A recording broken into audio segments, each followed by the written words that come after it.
Assalamualaikum warahmatullahi wabarakatuh.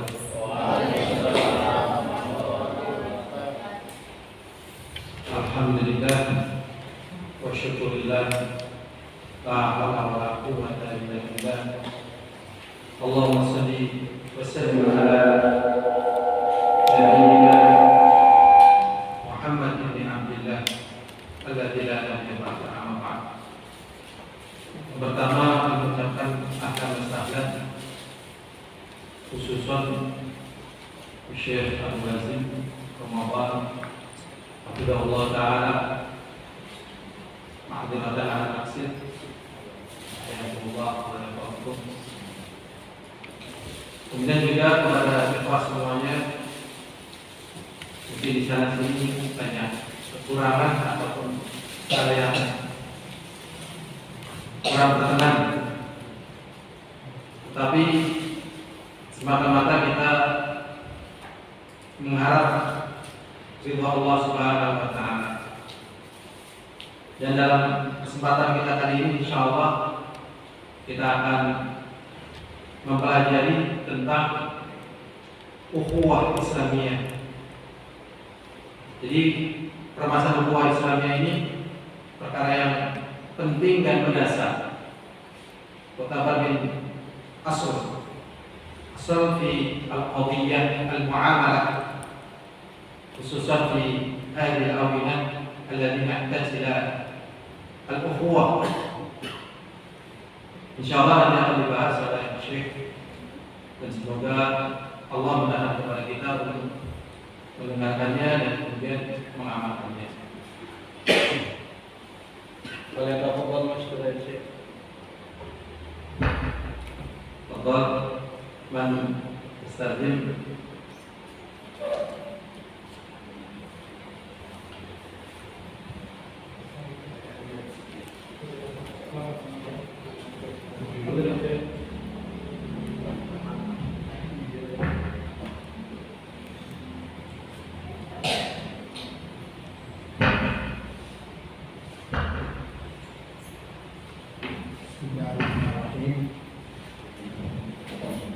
Bismillahirrahmanirrahim. Alhamdulillah rabbil alamin. Wa salli wa sallim ala al-mab'uth rahmatan lil alamin, nabiyyina Muhammad wa ala alihi wa sahbihi ajma'in. Badi'a dhi bid udhakkirukum wa nafsi bi annana fi عبادة جليلة رتب الله عليها الفضل والمثوبة والإحسان، ألا وهي الاجتماع لذكر الله عز وجل. فقد قال النبي صلى الله عليه وسلم حديث أبي هريرة عند الإمام مسلم: ما اجتمع قوم في بيت من بيوت الله يتلون كتاب الله ويتدارسونه فيما بينهم إلا نزلت عليهم السكينة التي هي طمأنينة وغشيتهم الرحمة وحفتهم الملائكة وذكرهم الله في من عنده. وجاء أيضا عند الإمام أحمد من حديث أبي هريرة صححه الألباني أنه ما اجتمع قوم في بيت من بيوت الله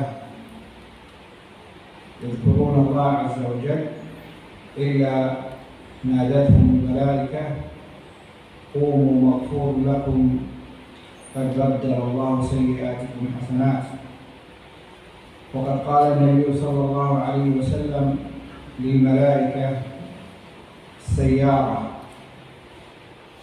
حديث أبي هريرة عن الإمام مسلم أيضا أن النبي صلى الله عليه وسلم قال: إن لله ملائكة سيارة فضلا يتتبعون حلق الذكر، فإذا وجدوا حلقة وضعوا أجنحتهم وحفوهم بها، ثم في نهاية الحديث يقول الله عز وجل قد غفرت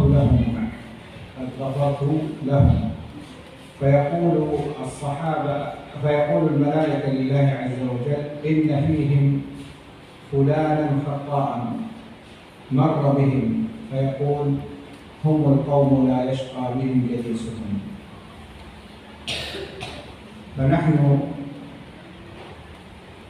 في عبادة جليلة، أسأل الله عز وجل أن يرزقنا فيها الصدق في القول والعمل، وأن يجعلها حجة لنا لا حجة علينا. نعم.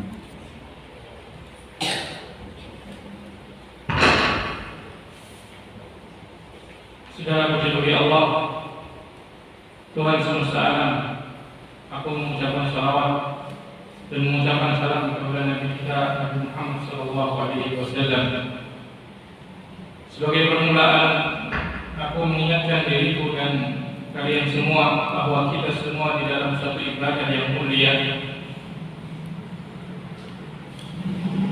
yang Allah Subhanahu wa Ta'ala memberikan kepadanya dengan ibadah tersebut anugerah dan pahala dan kebaikan, yaitu berkumpul untuk mengingat Allah Azza wa Jalla.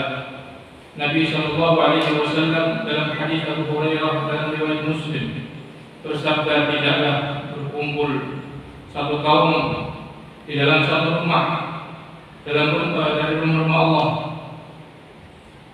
mereka membaca kitab Allah, mengajarkannya satu sama lain, kecuali turun pada mereka ketenangan, meliputi kepada mereka rahmat, dan Allah Azza wa Jalla meliput tentang mereka di hadapan para malaikat di sisinya. Dan juga datang dari riwayat Imam Ahmad dari hadis Abu Hurairah bahwa mereka orang-orang tersebut berkumpul mengingat Allah. Tidaklah itu terjadi kecuali malaikat akan memanggil mereka, bangkitlah mereka yang telah diampuni untuk kalian. Allah telah menggantikan untuk kebaikan keburukan kalian dengan kebaikan. Dan disebutkan bahwa di sana ada malaikat yang senantiasa berkeliling. Dalam hadis riwayat Muslim bahwa Nabi SAW bersabda, sesungguhnya Allah memiliki malaikat yang berkeliling mencari kelompok-kelompok yang sedang mengingat Allah, halaqah dzikir. Maka di akhir hadisnya disebutkan bahwa Allah berfirman kepada mereka, aku telah mengampuni untuk mereka. Maka malaikat berkata, di dalam kelompok tersebut ada fulan yang dia banyak kesalahannya, banyak dosanya, yang kebetulan lewat kepada mereka. Maka kemudian Allah Subhanahu wa Ta'ala mengatakan mereka adalah kaum yang teman duduknya tidak akan sengsara. Maka sekarang kita berada di dalam ibadah yang mulia. Semoga Allah Subhanahu wa Ta'ala menjadikannya sebagai hujjah yang membela kita, bukan menghujat kepada kita. الموضوع المحاضرة هو الأخوة الإسلامية. بين الله عز وجل في عدة آيات، قال الله تعالى وكونوا عباد الله إخوانا، وقال إنما المؤمنون إخوة، وقال الأخلاء بعضهم لبعض يومئذ عدو إلا المتقين. هنا يقرن الله عز وجل الأخوة بالتقوى وبالإيمان، فإن هذه الأمور هي كما يقولون مربط الفرس في الأخوة، فلا بد أن تكون الأخوة مبنية على الإيمان والتقوى، مبنية على الإيمان والتقوى. فإن عدا ذلك من الأخوات فإنها ذاهبة إلى الزوال لا محالة، لا بد أن تزول.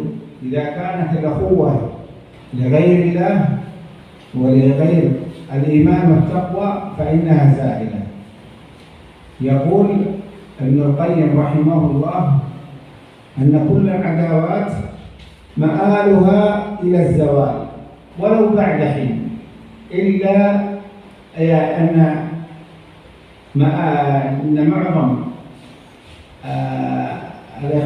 الأخوة مآلها إلى الزوال إلا ما كانت مبنية على تقوى الله عز وجل. إذا رأيت اثنين تآخى في غير دين الله عز وجل فلا بد أن يتركا بعض، لا بد أن يتركا بعض، لأن الله عز وجل قال الأخلاء يومئذ بعضهم لبعض عدو إلا المتقين. نعم. Tema pertemuan kita adalah ukhuwah Islamiyah. Allah Subhanahu wa taala telah menyebutkan di dalam beberapa ayat tentang hal ini. Wa kunu ibadallahi ikhwana, jadilah kalian hamba-hamba Allah bersaudara. Dan Allah berfirman, sesungguhnya orang-orang beriman itu adalah bersaudara. Dan Allah berfirman, orang-orang yang saling mencintai satu sama lain di hari itu, di hari kiamat, akan menjadi musuh kecuali yang bertakwa. Dalam ayat ini Allah Subhanahu wa taala menggandengkan ukhuwah dengan takwa dan iman. Dan ini adalah perkara yang disebutkan dalam sebuah pepatah, ikatan kuda dalam ukhuwah. Dan sesungguhnya tidak pasti dan harus sebuah ukhuwah harus dibangun di atas iman dan takwa. Selain itu dari ukhuwah persaudaraan semuanya akan berujung kepada sirnanya ukhuwah, dan pasti itu terjadi apabila persaudaraan tersebut karena selain Allah, karena selain Allah, selain iman dan takwa, semuanya akan binasa. Ibnu Qayyim mengatakan kebanyakan ukhuwah berakhir kepada hilangnya persaudaraan tersebut, kecuali yang dibangun di atas takwa kepada Allah Azza wa Jalla. Maka pasti selain itu akan sirna, akan meninggalkan satu kepada yang lainnya. Karena Allah berfirman, al-akhilla, orang-orang yang saling mencintai, ba'duhum bi ba'din, satu sama lain, aduun, akan menjadi musuh, illa al-muttaqin, kecuali yang bertakwa.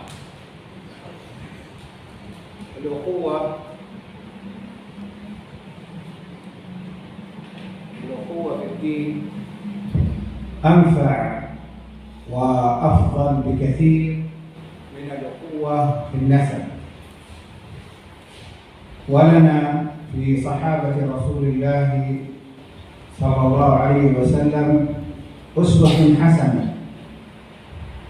كان الصحابة رضوان الله عليهم يعيشون في مكة بين أقوامهم وبين قرابتهم ومع أهليهم، فلما اعتنقوا الدين الإسلامي قرابتهم وقبيلتهم أول من عادوهم. فلما اشتد التعذيب بهم أمرهم النبي صلى الله عليه وسلم بالهجرة إلى المدينة، فهاجروا واستقبلهم الأنصار وهم لا يعرفونهم وليس بينهم قرابة وعاداتهم مختلفة، ولكنهم استقبلوهم أحسن استقبال. وآخى النبي صلى الله عليه وسلم بين المهاجرين والأنصار، آخى بينهم، جعلهم إخوانا. كل شخص هو أخ لشخص. فكان الرجل من الأنصار لشدة الأخوة في الدين يقسم زوجاته مع أخيه من المهاجرين من شدة الأخوة. فأخوة الدين والأخوة في الإسلام أقوى من قد تكون من الأخوة في النسب. فأخ النسب قد يجادلك ويحاربك من أجل الميراث، من أجل الزوجات، يفتن بعضهم لبعض. ولكن الأخوة في الدين ميزها الله عز وجل بأمور، وجعل للأخ على أخيه المسلم حقوقا وواجبات جاءت بها السنة النبوية، سنذكرها آنفا، سنذكرها لاحقا بإذن الله.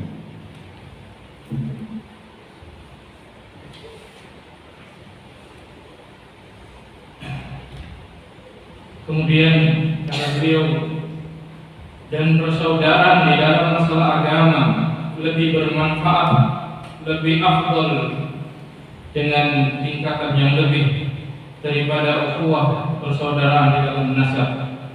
Dan kita memiliki contoh dari kalangan sahabat Rasulullah ajma'in, yang di mana mereka awalnya tinggal di Mekah di antara kaumnya, kerabatnya, bersama keluarganya. Ketika mereka memeluk Islam, kerabat mereka lah yang pertama kali memerangi mereka. Semakin berat ujian yang mereka hadapi dari kerabat tersebut sampai Rasulullah SAW memerintahkan mereka untuk hijrah ke Madinah. Maka mereka pun hijrah. Dan ketika mereka hijrah, mereka disambut oleh Ansor. Sementara Ansor asalnya adalah orang yang tidak saling mengenal, tidak ada hubungan kekerabatan, kebiasaan hariannya berbeda. Mereka menyambut saudara-saudara mereka tersebut dengan sambutan terbaik. Dan Rasulullah SAW mempersaudarakan antara Muhajirin dan Ansor. Satu orang Muhajirin adalah saudara untuk satu orang Ansor, sampai disebutkan ada dari satu orang Ansor tersebut mau untuk berbagi dengan saudaranya tersebut, istrinya. Kemudian disebutkan oleh beliau bahwa ukhuwah Islamiyah lebih kuat daripada nasab. Saudara senasab mungkin akan berdebat dengan kita bisa berantem dengannya tentang masalah warisan, atau mungkin tentang masalah istri, yang mana istri tersebut adalah membuat tertarik dua saudara yang bersaudara. Bersaudara di dalam agama Allah Subhanahu wa Ta'ala akan kita sebutkan memberikan beberapa keistimewaan, adanya hak-hak dan kewajiban yang akan saya disebutkan berikutnya insyaallah taala. التعاون هو أساس الأخوة في الإسلام، والولاية كذلك. المؤمنون والمؤمنات بعضهم أولياء بعض، يأمرون بالمعروف وينهون عن المنكر إلى آخر الآية. وقال الله عز وجل: وتعاونوا على البر والتقوى ولا تعاونوا على الإثم والعدوان. فالتعاون والتواصي هو أساس الأخوة، وأفضل ما يتعاون عليه هو الاجتماع على كلمة التوحيد، كلمة لا إله إلا الله، تحت راية لا إله إلا الله.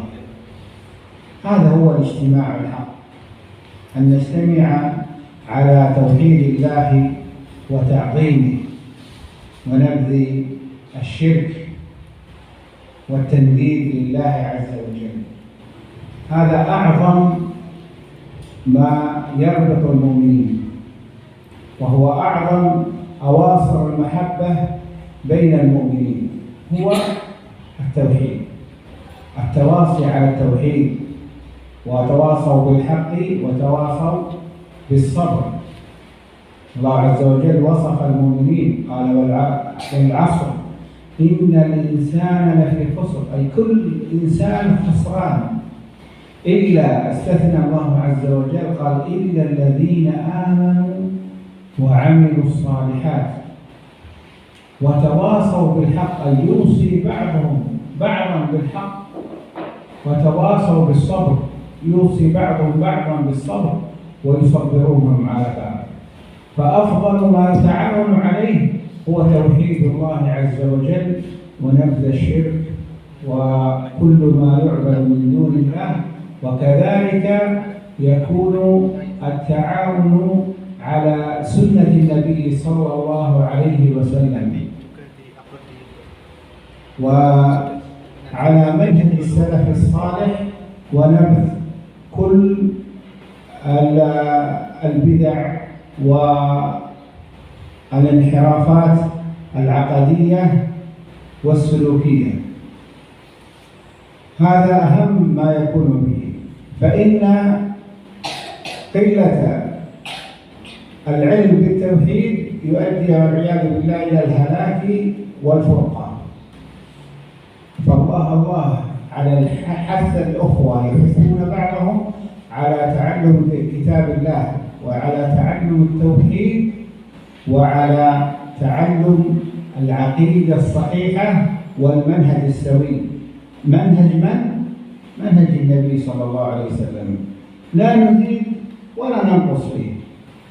الذي رسمه لنا نبينا صلى الله عليه وسلم نلتزمه ونتعاون عليه، يوصي بعضنا بعضا بذلك، لا زيادة ولا نقصان.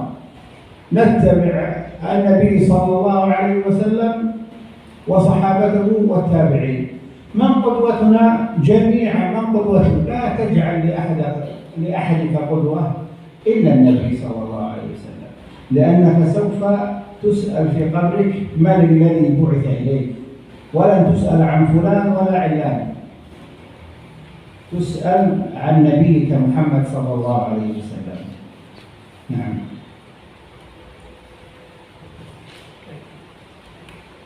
Kata beliau, at-ta'awun, saling membantu adalah fondasi persaudaraan di dalam Islam. Begitu juga al-wilayah, saling mencintai, loyalisme. Karena Allah Subhanahu wa taala berfirman, wal mu'minun wal mu'minat, dan orang-orang yang beriman laki-laki dan perempuan ba'duhum awliya'u ba'd, satu sama lain harus saling loyalitas. Dan Allah berfirman, wa ta'awanu 'alal birri wat taqwa wa la ta'awanu 'alal itsmi wal 'udwan, berta'awunlah, tolong menolonglah di atas kebaikan dan takwa, dan jangan bertolong menolong di dalam dosa dan permusuhan.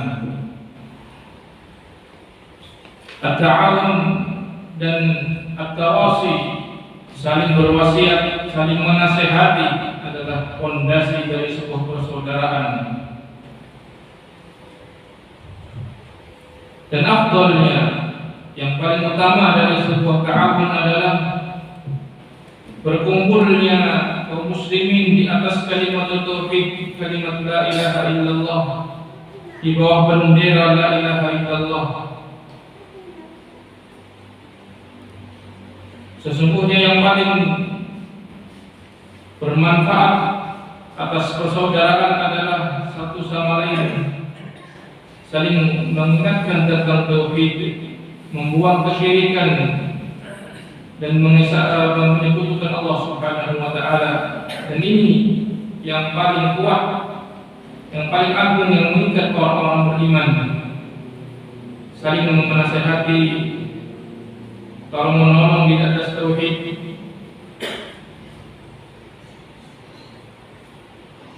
Kemudian Allah Subhanahu wa taala berfirman, wa tawassaw bil haqqi wa tawassaw bis sabr. Allah berfirman tentang hal ini, mereka adalah orang-orang yang saling berwasiat dengan yang kebenaran dan berwasiat dengan kesabaran.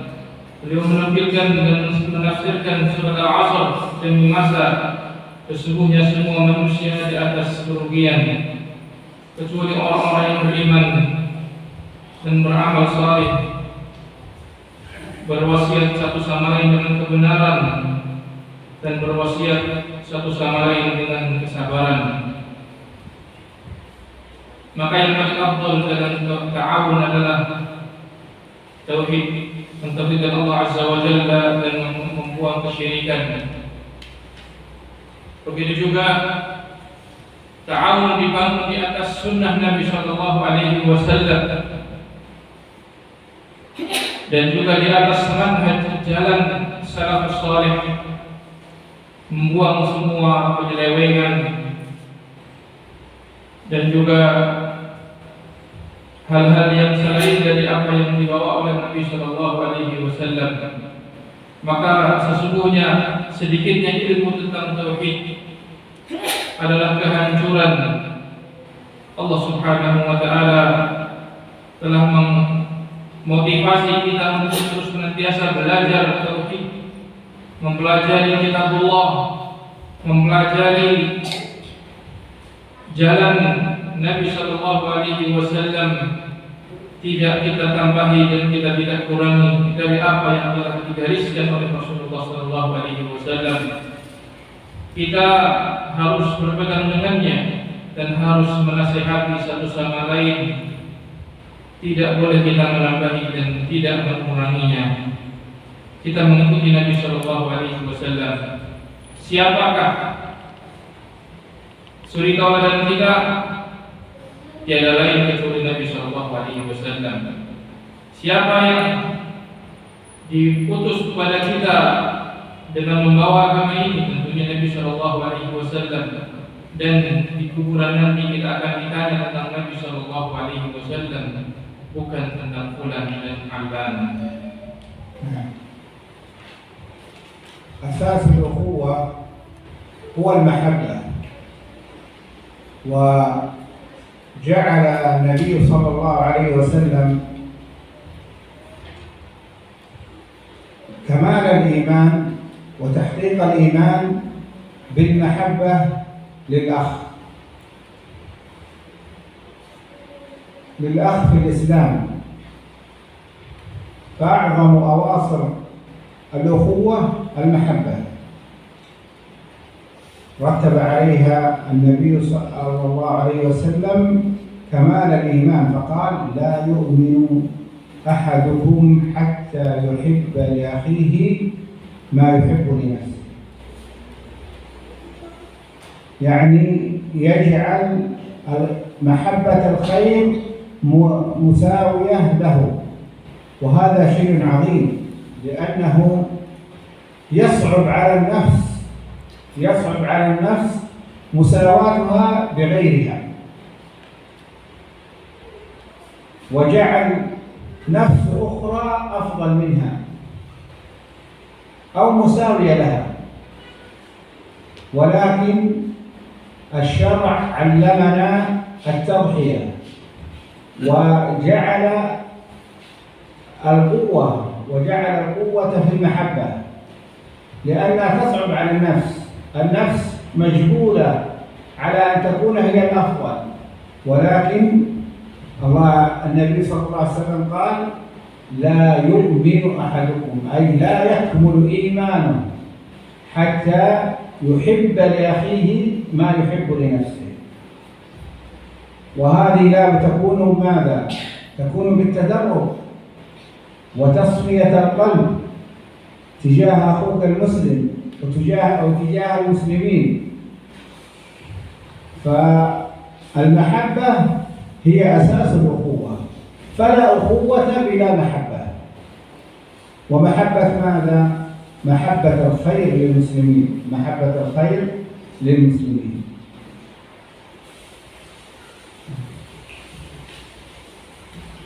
Fondasi persaudaraan berikutnya adalah al-mahabbah, mencintai, cinta. Nabi SAW menjadikan kesempurnaan iman dan realisasi iman adalah cinta kepada saudara se-Islam. Sesungguhnya yang paling besar dari pengikat persaudaraan adalah cinta yang Allah Subhanahu wa taala telah menggandengkannya dengan kesempurnaan iman. Dalam hadis Nabi sallallahu alaihi wasallam bersabda, "La yu'minu ahadukum, tidaklah seorang dari kalian beriman hatta yuhibba li akhihi, sampai mencintai untuk saudaranya, ma yuhibbu li nafsi, apa yang dia suka kepada dirinya." Ini adalah kebaikan yang sangat agung, di mana Allah Subhanahu wa taala menjadikan cinta kebaikan adalah setara dengan kepada dirinya, kepada orang lain. Dan ini berat bagi satu jiwa, karena jiwa berat baginya untuk menjadikan jiwa yang lain, orang lain sama dengan dia, atau menjadikan jiwa yang lain lebih afdol dari dirinya. Namun syariat mengajarkan kepada kita untuk kita bisa berkorban dan menjadikannya sebagai kekuatan di dalam cinta, karena ini berat bagi satu jiwa, karena jiwa telah diciptakan lebih suka bahwa dirinya yang lebih unggul dari yang lain. Rasulullah bersabda dalam hadis tadi, la yu'min, tidak beriman artinya tidak sempurna imannya, hatta yuhibba, sampai dia mencintai di akhihi, kepada temannya, kepada saudaranya, ma yuhibbu li nafsi, apa yang dia cintai pada dirinya. Maka kita harus berlatih, karena beratnya hal ini, di mana kita mencintai untuk saudara kita dari kebaikan apa yang kita suka untuk kita diri kita sendiri. Maka cinta adalah asas dari sebuah persaudaraan, cinta kebaikan untuk kaum muslimin. النصرة للمسلم هي من أوجب الواجبات للأخوة الإسلامية. قال النبي صلى الله عليه وسلم: انصر أخاك ظالما أو مظلوما. انصر جعله النبي صلى الله عليه وسلم بصيغة الأمر، انصر أخاك. من لوازم الأخوة هو النصرة سواء كان ظالما أو مظلوما. فقالوا: كيف يكون الظالم؟ كيف ننصر الظالم؟ فقال: أن تمنعه من ظلمه، والمظلوم تأخذ بحقه ممن ظلمه. فالنصرة من وأوجب الواجبات في الأخوة، أن إذا رأيت أخاك ظالما فاشدد بيده عن الظلم، فإن الظلم ظلمات يوم القيامة، وأن الله عز وجل حرم الظلم على نفسه وجعله بين العباد محرما. فينبغي من رأى من أخيه ظلما، سواء كان هو الظالم أو المظلوم، أن ينصره، فإن كان ظالما نصحه وأبعده عن هذا الذنب العظيم، وإن كان مظلوما أخذ بيده وساعده حتى يسترد مظلمته.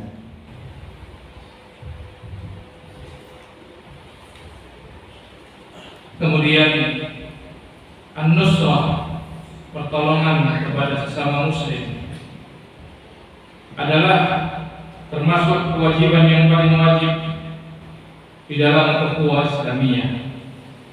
Nabi SAW bersabda, unsur akhaka, tolonglah saudaramu, zaliman atau mazluman, dalam kondisi dia zalim ataupun terzalimi.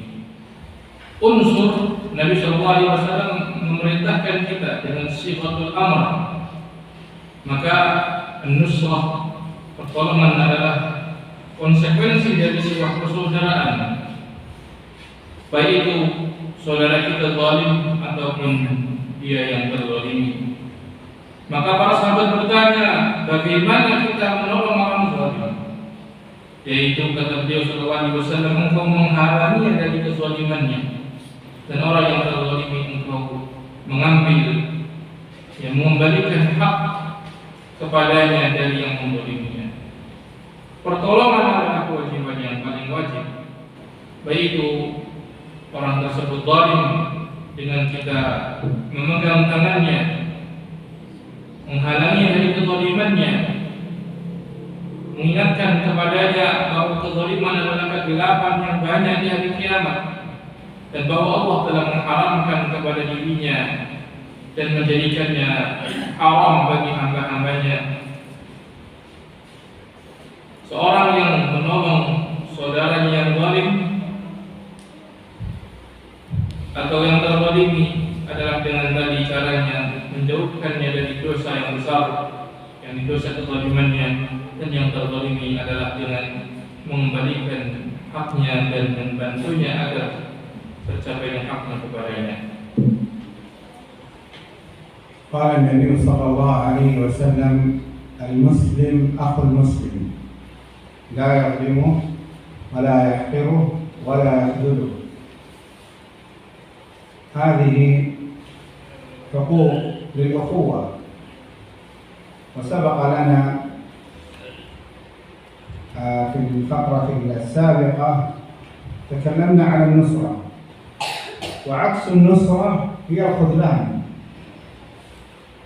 هي الخذلان، أن تخذل أخاك بأن تترك نصره وتترك موازرته. فالنصرة جاءت بالأمر وجاءت بالنهي. قول النبي صلى الله عليه وسلم انصر أخاك، وقال في الحديث الآخر ولا يخذله، فهذا يدل على نصرة الأخ. قال ولا يظلمه، وقد سبق لنا انصر أخاك ظالما أو مظلوما، أي أنك لا تظلم أخاك المسلم، لا تظلم. قال ولا يظلمه، لا تظلم أخاك المسلم. والظلم في الأصل هو النقص والعيب،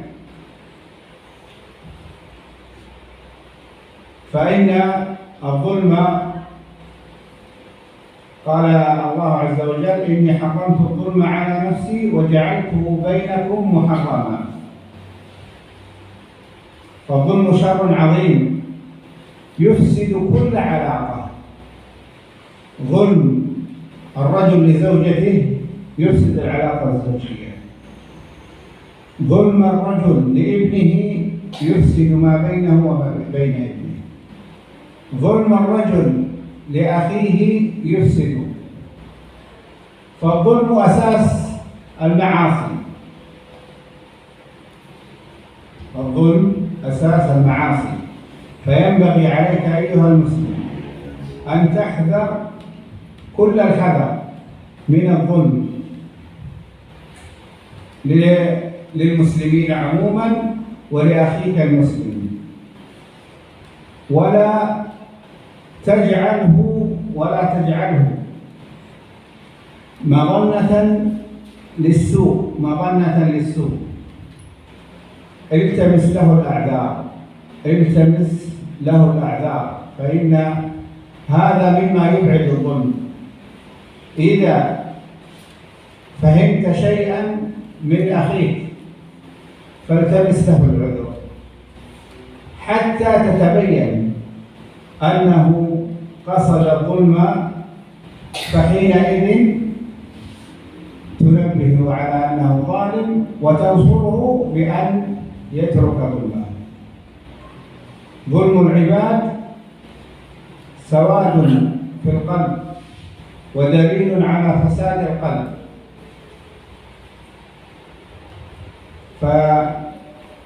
فاستر أخاك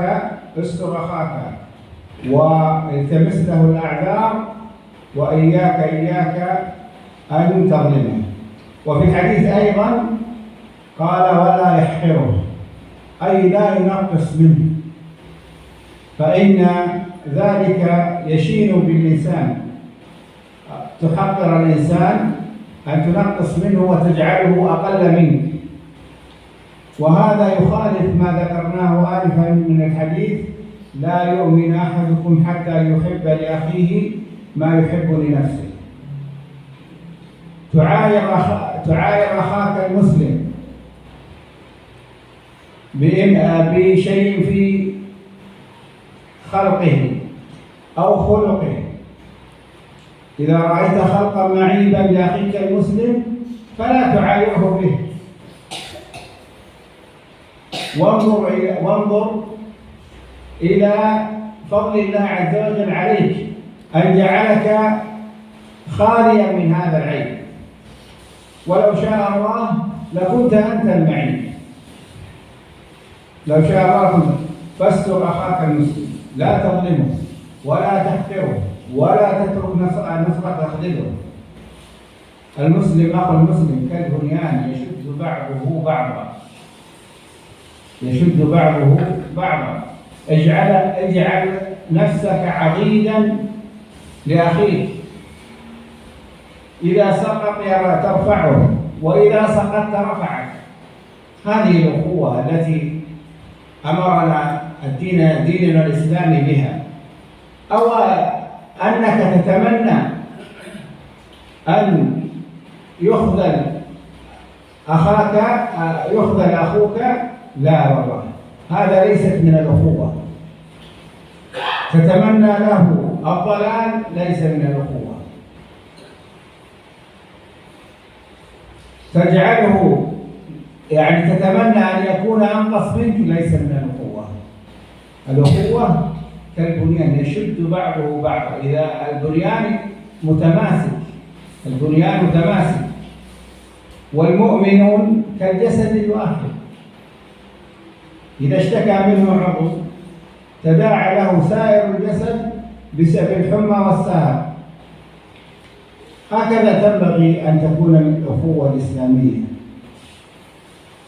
شديدة الأواصر، قوية متينة، مبنية على ماذا؟ على منهج النبي صلى الله عليه وسلم في التعامل. نعم.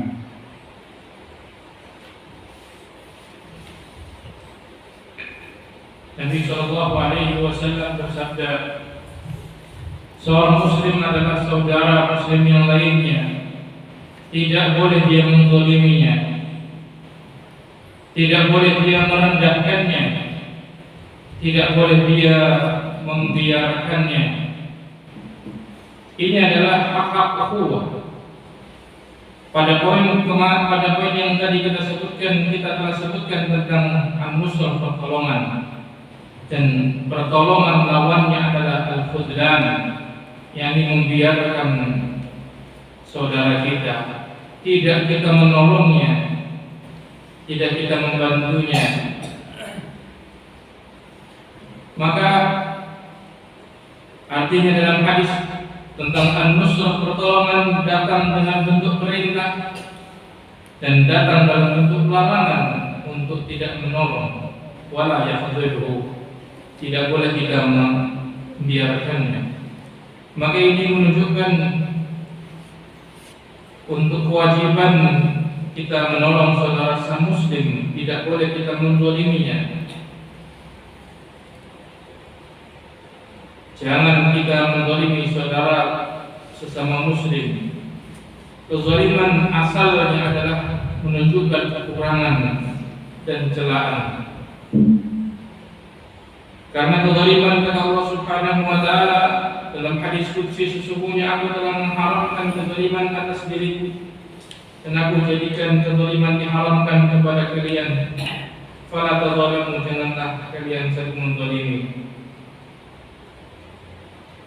Maka kezaliman adalah satu yang sangat buruk, yang sangat besar, merusak setiap hubungan. Seorang suami menzalimi istrinya akan merusak hubungan suami istri. Ayah menzalimi anaknya akan merusak hubungan di antara mereka. Seorang menzalimi saudaranya akan merusak hubungan persaudaraan di antara keduanya.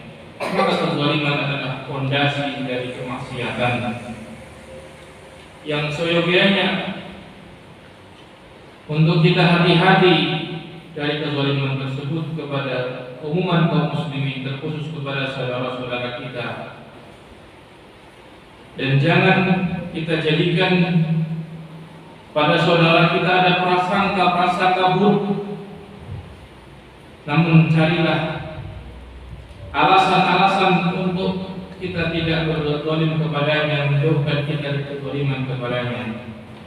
Apabila kita melihat saudara kita melakukan sesuatu, carilah alasan untuknya sampai kemudian ternyata jelas bagimu bahwa memang dia menginginkan satu kesalahan, satu kezaliman, baru engkau ingatkan dan engkau menolongnya untuk meninggalkan kezaliman tersebut. Kezaliman kepada seorang hamba menghitamkan hatinya dan menunjukkan rusaknya hatinya. Tutupilah saudaramu, carikan uzur untuknya, hati-hati engkau jangan sampai menzaliminya. Berikutnya kata Rasulullah, wala yahqiruhu, jangan merendahkannya. Maksudnya jangan engkau mengurangi keadaannya. Dan ini termasuk buruk di dalam seorang berukhuwah. Di dalam Islam menyelisih hadis yang tadi. Kalau hadis tadi mengatakan seorang tidaklah beriman sampai mencintai untuk saudaranya sesuatu yang dia suka pada dirinya dari kebaikan, ketika seorang merendahkan saudara yang lain maka telah atau mengejeknya, maka telah menyelisih hadis tersebut. Engkau menjauhi untuk menjelekkan saudaramu, baik itu dikaitkan akhlaknya maupun terkait rupanya, maka jangan engkau mencelanya apabila engkau melihat ada aib padanya. Tapi lihatlah kepada anugerah yang Allah anugerahkan kepadamu, yaitu bahwa Allah telah menjadikan engkau tidak memiliki aib tersebut. Dan andaikan Allah berkehendak, pasti engkaulah yang mendapatkan aib tersebut. Seorang muslim adalah saudara muslim yang lainnya, sebagaimana satu bangunan satu sama lain saya menguatkan. Jadikan dirimu adalah penguat saudaramu. Kalau engkau terjatuh, kalau dia terjatuh maka engkau mengangkatnya. Kalau engkau terjatuh dia mengangkatmu. Inilah agama Islam yang Allah Subhanahu wa taala syariatkan kepada kita. Ataukah kita berangan-angan untuk saudara kita dibiarkan? Tentu tidak. Dan ini bukan hak satu ukhuwah kita berangan-angan saudara kita dibiarkan. Ataukah kita berangan-angan kepada saudara kita yang disesatkan? Ini juga bukan dari konsekuensi ukhuwah. Atau engkau berangan-angan dia derajatnya di bawahmu? Itu juga bukan, karena satu bangunan saling erat satu sama lain sebagaimana satu jasad. Kata Rasulullah SAW, mukmin satu sama lain adalah seperti jasad yang satu, yang saling,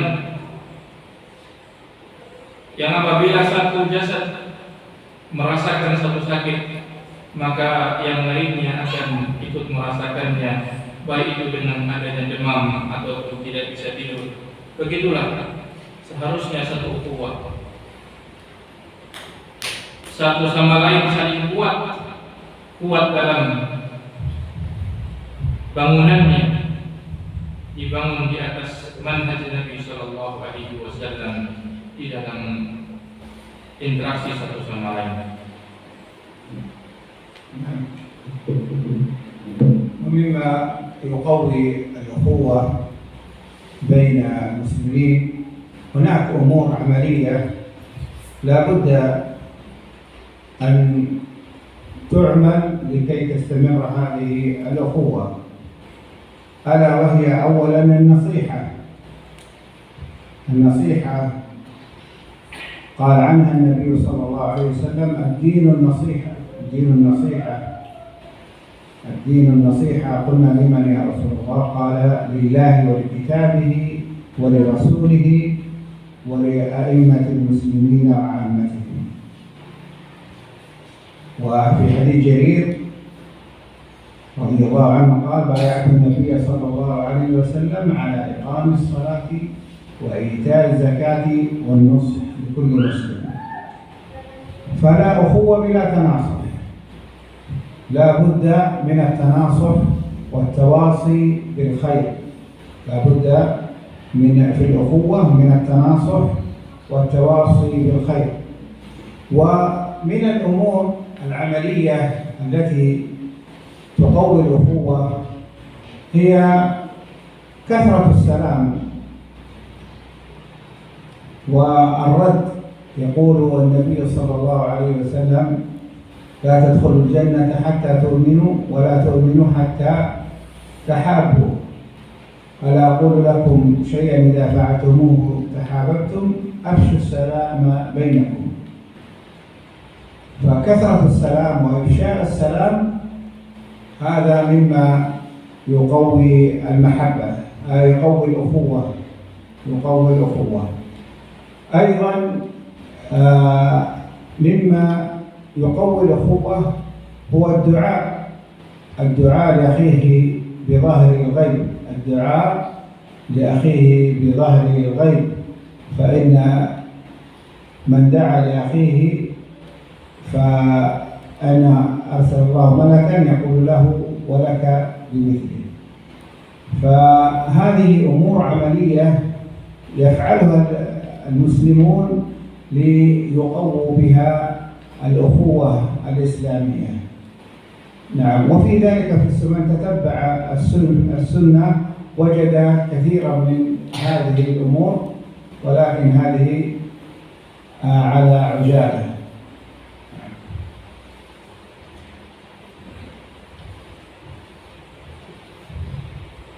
Di antara hal-hal yang menguatkan ukhuwah di antara kaum muslimin, di sana ada perkara-perkara praktis yang hendaknya diamalkan agar ukhuwah senantiasa terjalin. Yang pertama adalah an-nasihah, ketulusan dan nasihat. Nabi SAW bersabda, ad-dinun nasihah, agama adalah nasihat. Ad-dinun nasihah, ad-dinun nasihah. Beliau mengucapkannya 3 kali. Maka para sahabat bertanya, liman, untuk siapa? Kata beliau, lillah, untuk Allah. Wali kitabih, untuk kitabnya, wali rasulih, untuk rasulnya, wali a'immatil muslimin, pemimpin kaum muslimin, wa amatihim, dan orang awamnya. Dan dalam hadis Jalil bin Abdillah al-Bajali radhiyallahu anhu, beliau mengatakan, aku membaiat Nabi sallallahu alaihi wasallam, berjanji kepada dia untuk senantiasa menunaikan sholat, membayarkan zakat, dan menasihati sesama muslim. Tidak ada persaudaraan tanpa saling menasihati dan memberikan wasiat dengan kebenaran. Maka ini adalah satu keharusan.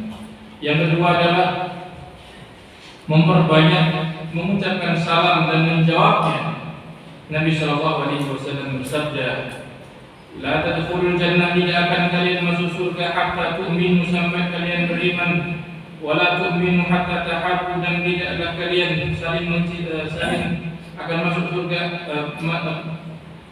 Tidaklah kalian beriman sampai kalian saling mencintai. Ala adullukum, tidakkah aku menunjukkan kepada kalian, ala syai'in idza fa'altum tahabbtum, kepada sesuatu yang apabila kalian melakukannya saling mencintai. Afsus salam bainakum, sebarkan salam di antara kalian. Ini juga termasuk yang menguatkan ukhuwah. Yang berikutnya adalah doa. Seorang muslim mendoakan saudaranya di dhahril ghaib, dari saat dia tidak mengetahuinya. Kalau seorang mendoakan saudaranya, maka Allah akan mengutus satu malaikat untuk mendoakannya. Walaka bimithlihi, engkau mendapatkan semisal doa. Ini beberapa amalan yang apabila seorang muslim melakukannya akan menguatkan ukhuwahnya. Dan orang siapa saja yang mau membaca menelaah sunnah Nabi SAW akan mendapati banyak poin-poin lebih daripada yang kita sebutkan. Namun yang kita sebutkan adalah sekelumit dari itu semua. نعم. ذكر المقدم في بداية المحاضرة عن الأخوة الإسلامية، لا سيما في هذا الزمان التي تعج فيه الفتن. في مقدمته ذكر الأخ هذا. فالأخوة الإسلامية لا بد أن تكون مبنية على أواصر عظيمة. عندما تعود أو تموج الفتن للمسلمين لا بد أن يكون للمسلم حسن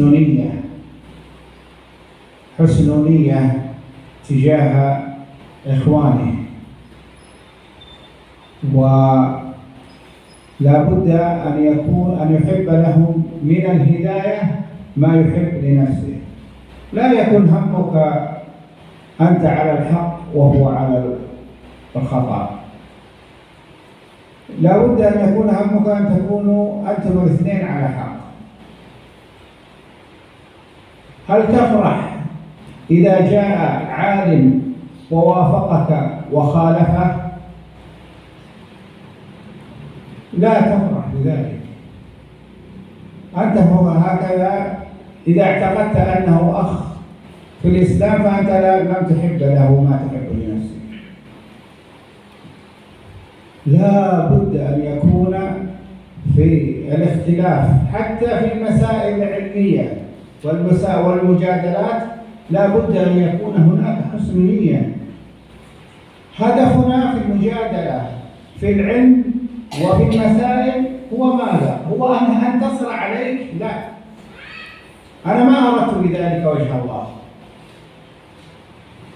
همي أن يظهر الحق.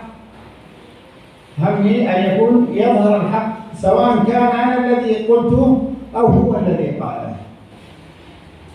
سلامة الصدر أهم شيء، وحسن النية أهم ما يكون عند الاختلاف والفرق. وأصلح نفسك قبل أن تنظر إلى الآخرين. النبي صلى الله عليه وسلم كان من دعائه في قيام الليل في دعاء الاستفتاح: اللهم اهدني لما اختلف فيه من الحق بإذنك. ادعو الله عز وجل أن يهديك إلى الحق وأن يريك الحق. فإذا رأيت نفسك على خذ بيد أخيك المسلم وانصحه المرة والثانية والثالثة. أهم شيء في الافتراق والاختلاف حسن النية، لا سيما إن كان قريبا منك في السنة. لا بد من حسن النية، ولا تنتصر. ماذا تستفيد لو انتصرت؟ حب الانتصار ليس دليلا على سلامة القلب. لا بد أن يكون قلبك سليما صافيا تجاه أخوك المسلم. أسأل الله عز وجل أن يجعلنا إخوة متحابين فيه، وأن يهدينا لما اختلف فيه من الحق بإذنه، إنه ولي ذلك والقادر عليه. وصلى الله وسلم على نبينا محمد وعلى آله وصحبه أجمعين.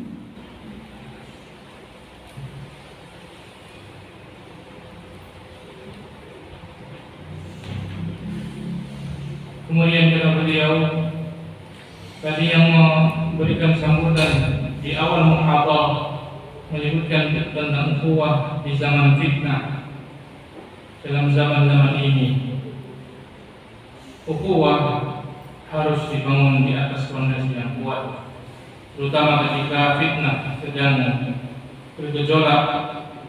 Seorang muslim harus memiliki husnul niyah terhadap saudara-saudaranya dan harus mencintai kebaikan apa yang dia suka itu pada dirinya, dan tidak boleh keinginanmu adalah untuk kamu menang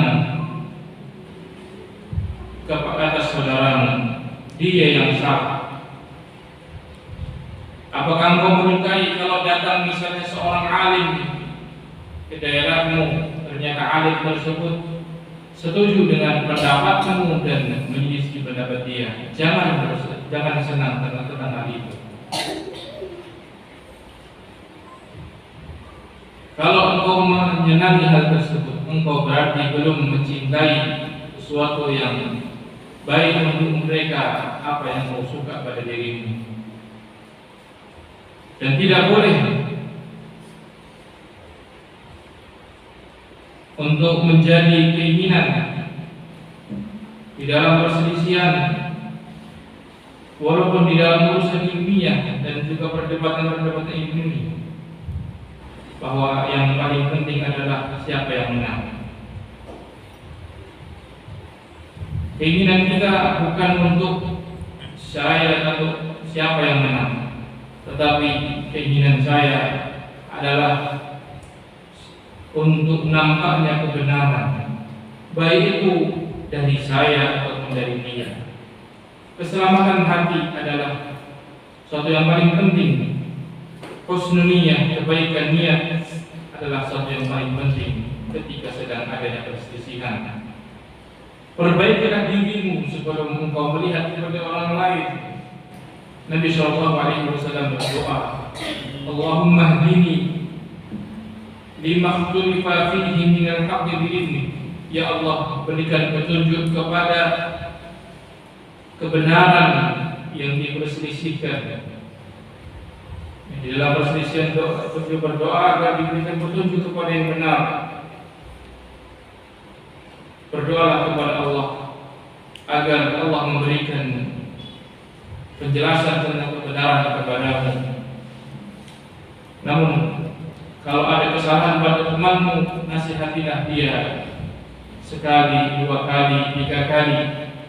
Apabila terutama dia adalah orang dekat denganmu di dalam sunnah, engkau harus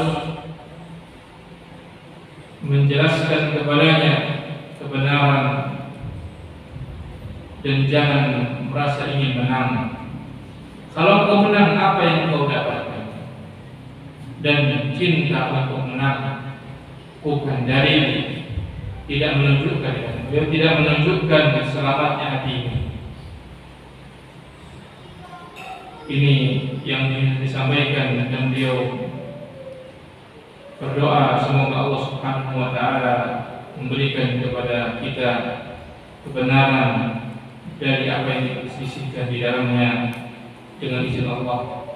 Allahumma shalli wa sallim ala nabiyyina Muhammad.